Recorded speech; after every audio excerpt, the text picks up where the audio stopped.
sign. And can you all imagine being in a court of law and your freedom is at stake and you're telling the truth and nobody in the system believes you?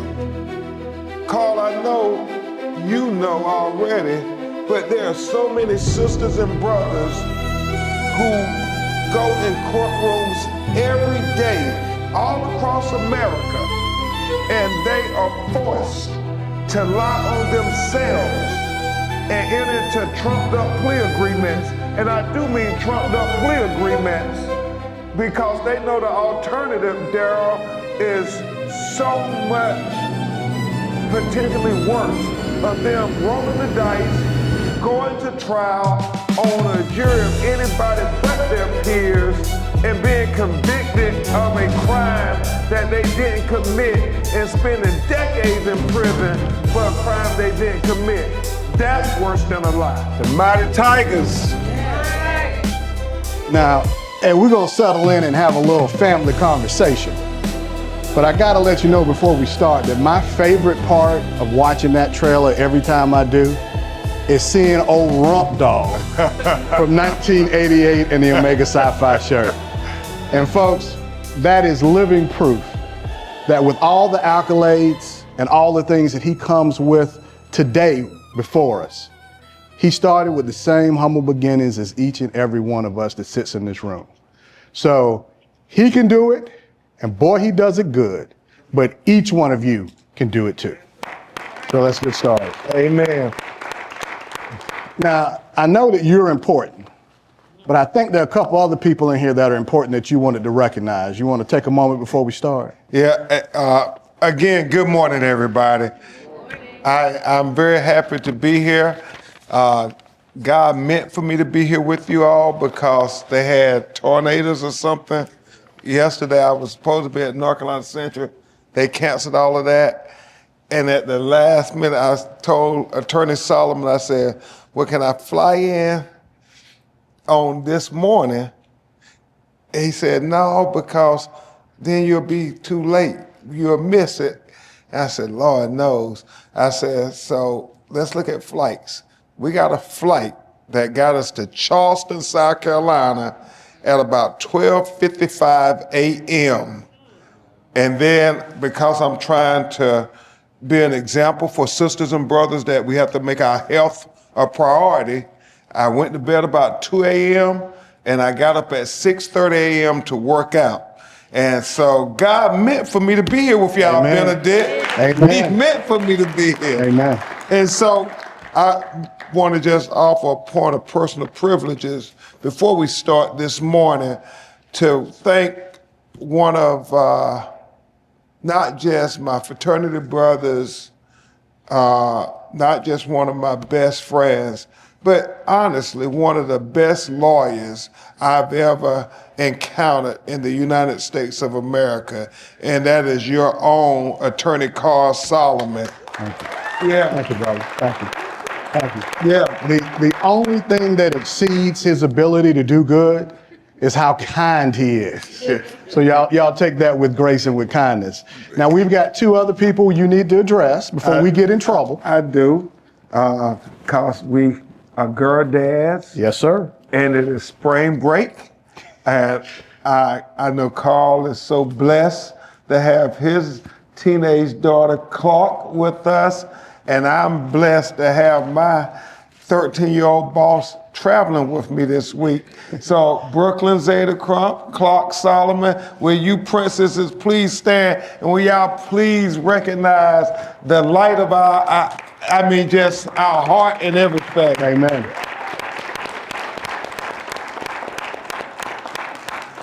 And I will tell you this, Carl, and I say this to Brooklyn, my baby, because she sees that video, she says, well, where am I?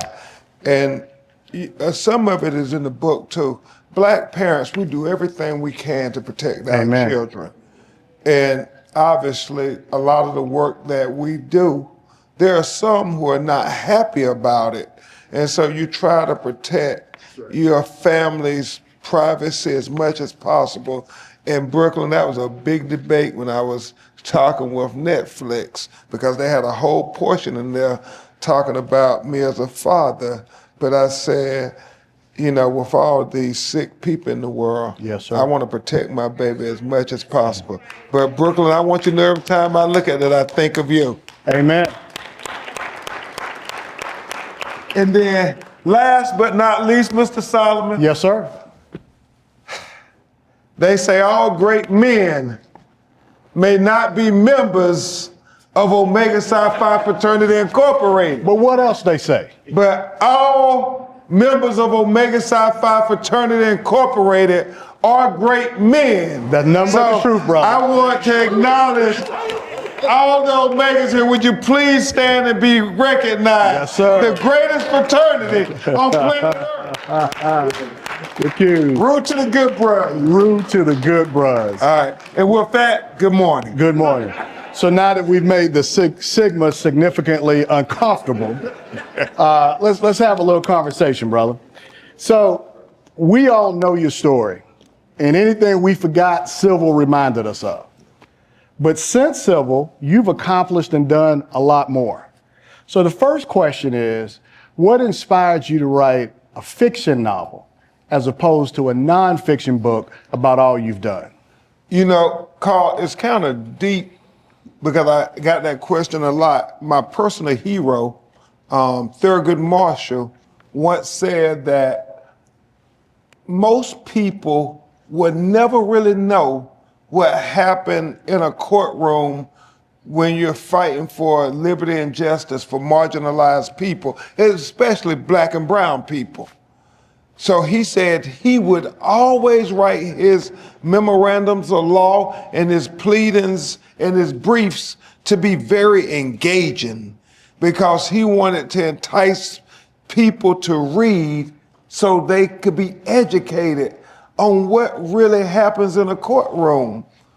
And so I'm thinking to myself, being a Thurgood Marshall disciple, I say, well, what's more engaging than a legal thriller?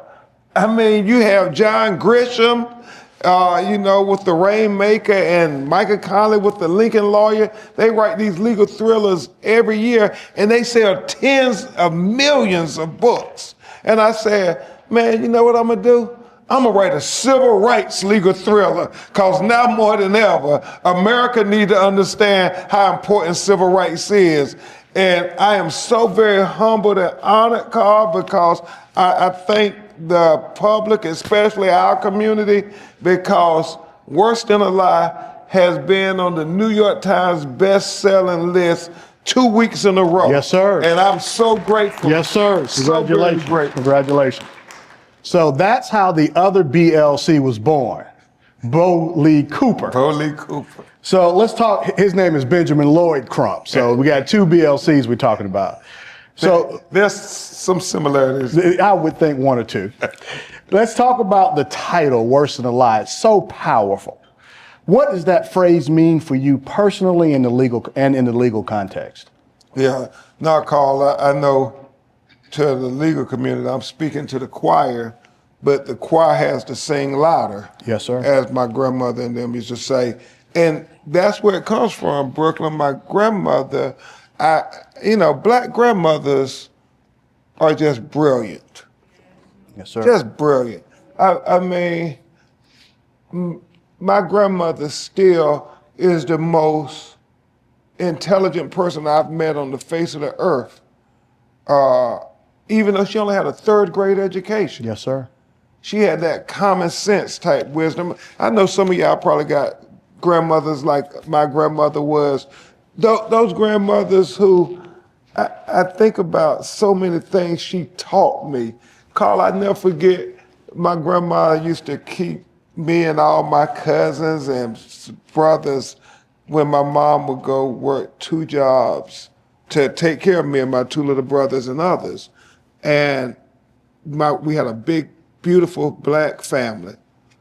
And I remember distinctly, Brooklyn and Clark, it would be raining real bad and so forth. So we would say, oh, Grandma, that weather looked real bad today. I mean, it's raining real hard. If the weather's so bad, I don't know if we can go to school today. My grandmother would say without breaking stride, there's no such thing as bad weather. There are only people who did not properly prepare for the weather that day. Yes, sir. And that's the kind of grandmother I had, just brilliant. And so when I was thinking about this novel and what we were trying to relate, in a legal thriller with the twists and turns, but also to be like this generation's To Kill a Mockingbird. Yes, sir. To inspire the next generation of civil rights lawyers and social justice warriors. I remember my grandmother saying on occasion, what is worse than a lie? And she said, that is to tell the truth and have nobody believe you. Yes, sir.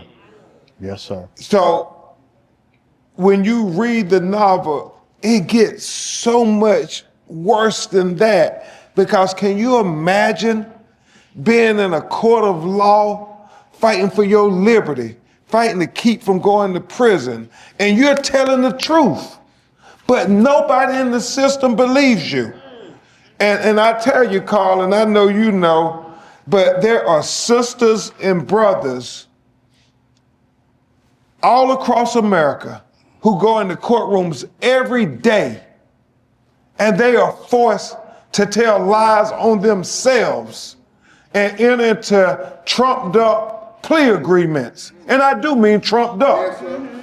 And they have to do that because they understand that the alternative of rolling the dice and going to trial with a jury of anything but their peers could result in them ending up in prison for decades for a crime they didn't commit.